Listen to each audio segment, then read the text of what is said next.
so your lips look like trash. You're trash. Excuse me?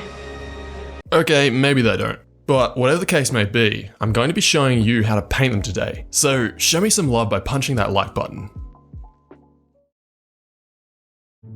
Every good painting starts with a good drawing, and so when it comes to drawing lips, it can be helpful to break them down into more blocky geometric shapes to begin with. You can go in and round off the edges once you're happy with how it looks. The important thing here is to draw in a way that helps you get a sense of the volume of the lips. That's why you'll see me lightly drawing some form shadows. Establishing this early on, I find, makes the colouring and painting process go a lot more smoothly. A common habit I see amongst beginners when drawing lips is that they don't vary the line weight. Not every part of the lips need to have a heavy outline. I recommend you try being a little bit more subtle with your lines, as it results in a much softer, pleasant look. Now, I often like to paint in grayscale before I move on to colour. This allows me to just focus on the drawing and shading component of the painting. This works well for me.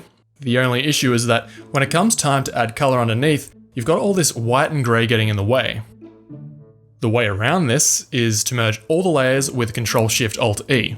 Go to Channels, click this little circle icon which will make a selection of the whites, invert that selection by pressing Ctrl-Shift-I.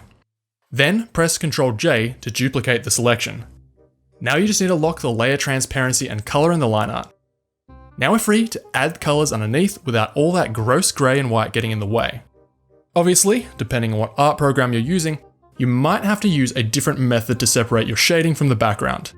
Or you might want to just skip straight to colour after your initial sketch. It's up to you. Here's a quick tip when it comes to colouring teeth.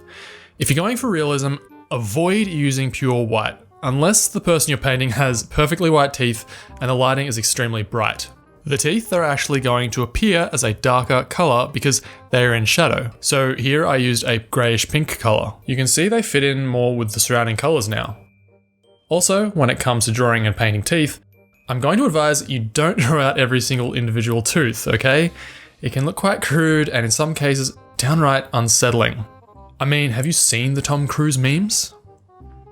Now we're going to colour in the line art layer so that it starts to blend more into the colours below. Remember to have the layer transparency locked when doing this so that the colours stay confined to the line art. Okay, so here's a before and after adding colour to the line art. We're now up to our first paint over, so I'm going to be painting on a layer above all the other layers including the line art. This is where the lips start to look a bit more real. I'm primarily working with the colours I already laid down previously, with the addition of a darker colour for the upper lip, which adds to the three-dimensionality of the image. I'm also going in and smoothing up the edges of the lips. To take the softness to another level, I use a soft brush to further smooth things out. Be careful not to overdo it though, because you can very easily start to lose structure, and the painting will turn into a flat blob without any proper form. I want to still be able to see a good deal of the brush strokes underneath. This is something that takes experience. To develop the ability to know when something needs to be a bit sharper, or softer, more obvious, or subtle. Something that can very quickly take your painting to a finish is the use of texture. So using a texture brush, I go in for another paint over, and this time I start adding an even darker shadow to the upper lip, and I also introduce some blue ambient light. I then follow this with some highlights, and I'm really letting the texture do the work for me. Of course, subtlety is key, so I'll lightly erase some of the texture so that it doesn't look so rough.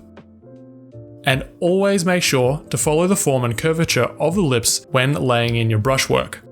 You really want to sell the idea that what you've painted looks like it could actually exist. For the teeth, I just add in a bluish cast shadow along with some highlights, and then adding a bit of texture to the skin around the lips is a good idea also. Something to keep in mind is that you're going to be viewing this image zoomed out. And so when it's zoomed in, it might look a bit rough, but when viewed from a distance, it'll look good. To bring this painting together, I'm going to merge all the layers onto a single layer above everything else. Then I'm going to apply some Gaussian blur. I'm going to play around with the levels a bit, which is essentially just the brightness and contrast. Finally, just reduce the opacity of this blurry layer to your liking, And you've got a nice, smooth painting of some lips that hopefully don't look like trash. You may go now.